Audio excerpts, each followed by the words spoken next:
Winter சீசனுக்கு சும்மா கம்ம கம்மனு அருமையான பிரியாணி சாப்பிட்டு நம்ம வந்திருக்க இடம் தான் செங்கல்பட்டு கேத்தன்ட்ரல் சர்ச் பக்கத்துல இருக்க நிக்கா பிரியாணி.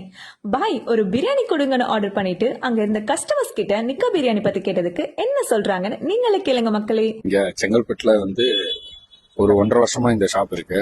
ஐயா நமக்கு ரொம்ப நல்ல நண்பர் மாதிரி பழகுவாங்க. அவருடைய அப்ரோச்மெண்ட் ரொம்ப எளிமையா இருக்கும்.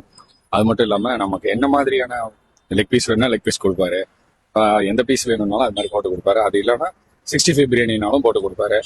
மக்களுக்கு கொஞ்சம் கம்மியான பிரைஸ்ல நல்ல வயிறார சாப்பிடுற மாதிரியான உணவு கொடுக்கறதுல ஐயாவுக்கு நிகர் ஐயா தான். செங்கல்பட்டுல இந்த மாதிரி டேஸ்டான ஒரு கடைனா பிரியாணி கடைனா எங்கேயுமே பார்த்ததே கிடையாது. அதே மாதிரி காலைல 8-8:30 சுட சுட பிரியாணி எங்கேயுமே அந்த மாதிரி செங்கல்பட்டு எங்கேயுமே கிடைக்காது. இங்கே கிடைக்கும். பொருள்லாம் சூப்பராக ஃபர்ஸ்ட் கிளாஸ் இருக்கும். சாப்பிட ஒரு வாட்டி சாப்பிட்டு இங்க சாப்பிட தோணும் உங்களுக்கு. அந்த மாதிரி என்ன வெயிட் பண்ணிட்டு இருக்கீங்க? நிக்கா பிரியாணி போய் சாப்பிட்டு டேஸ்ட் எப்படி இருக்குன்னு கமெண்ட்ல சொல்லுங்க மக்களே. டாடா.